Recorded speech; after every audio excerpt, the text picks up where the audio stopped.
I think it's fair to say that the one thing that almost every single flute player in the world wants is a beautiful tone. And that's a really good thing because it is probably the most important part of playing the flute. But it's also one of the most challenging parts of playing the flute. So today I'm going over 6 factors that really make the biggest difference to your flute tone. Let's dive right in. Number 1 is tension in the throat.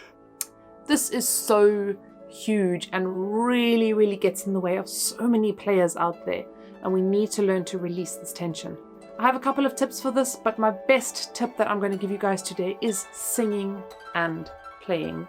This is a fantastic way for you guys to really improve your sound immediately. It's one of the most instant fixes. I've done a whole video on this, so I'm going to link you guys to that video. You can go check it down below. I've created like a little bit of a playlist for you guys there for other videos you can watch and learn from. But sing and play, it's so great. For those of you who are like, sing and what? This is what it is. You're basically playing the flute and singing at the same time. Not even joking.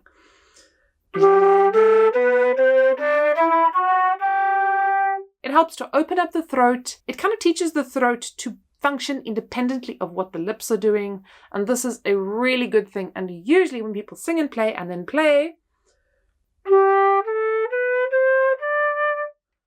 even for me, it sounds and feels so much better. Number 2, and this is so often overlooked, but change the angle of your body.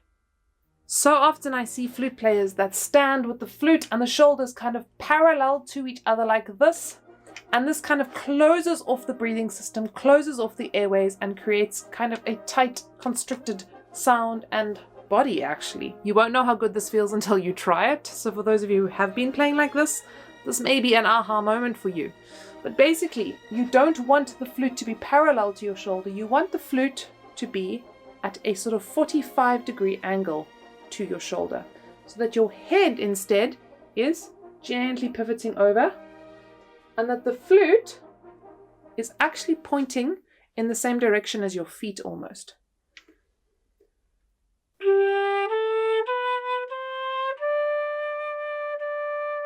A fun little tip here is to just play with the angle of the flute. So just pivot it backwards and forwards as you play, not moving your shoulders with it, please. So you're keeping your body stable and still, and you're just pivoting the flute on the lip backwards and forwards.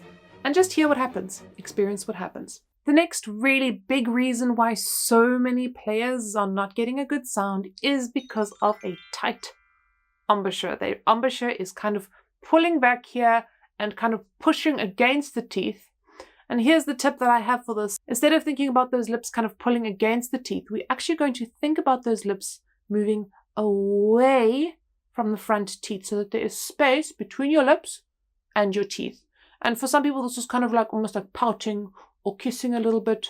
Some people even feel kind of like a little bubble of air just in the sort of top part of the upper lip. You might experience this differently, but just play around with the feeling of how does it feel when you tighten versus getting some space there.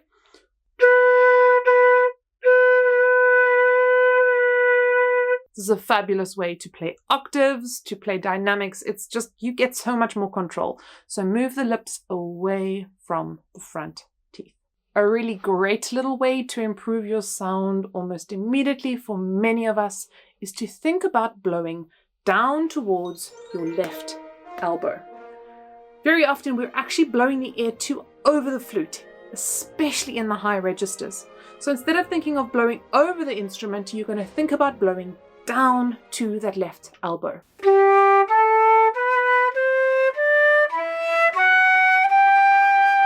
Play with this and listen to how the color of the sound changes.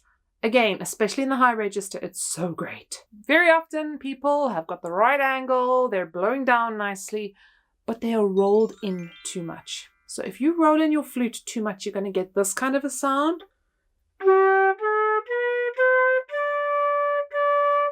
quite kind of dull, almost like you're stuck in a fish tank sound. You might not even notice that you have this kind of a sound, but what you will notice is that the intonation in the second register gets really flat and terrible. You'll get this.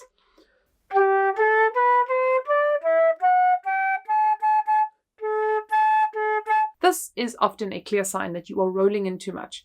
So again, you're going to want to play with rolling in and out, roll it out a bit, and just see what happens. If you are not used to this position, you might find that it gets a little bit more airy or airier than you are used to. Now's a good time to start blowing down to that elbow again. So make sure you roll out, you get the air really going down to that left elbow. Remember, we want about 1/3 to 1/4 of the flute tone hole covered with the lower lip.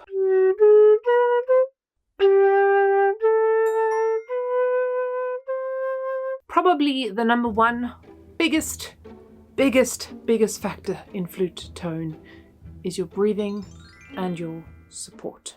Without air, you have no sound. It's that simple.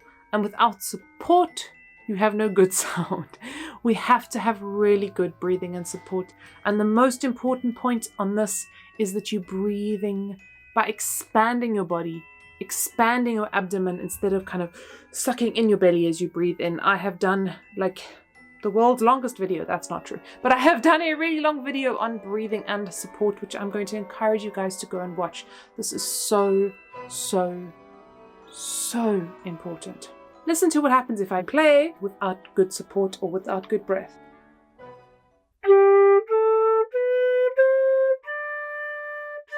I mean, it's not terrible tone, but now listen to what happens when I breathe and support properly.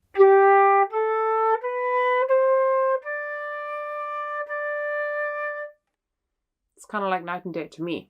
All of these factors tend to play with each other and play together and also get in each other's way. So if we have got a tight throat, generally we get quite kind of tight breathing. If our body is all twisted, we're going to get really bad breathing as well. And it's because of the tension in our shoulders, we're probably going to be tight in our throat and our embouchure. So this is kind of like a vicious cycle. When one of these factors goes out, the others tend to follow. If you're struggling with your sound or you're struggling in any of these areas, I cannot encourage you guys enough to go and check out my latest course, Letting Go. This is a 6-week course where we really look at these things that we need to let go of. Our bad habits, our patterns of tension, even our unhelpful ways of thinking. It's super duper duper practical and not all up in the clouds, despite the title. But people that have done this course have really seen a big improvement, particularly in their tone. Go check out that list down below with those other videos you can check out to continue exploring. Until then, happy practicing. See you next time.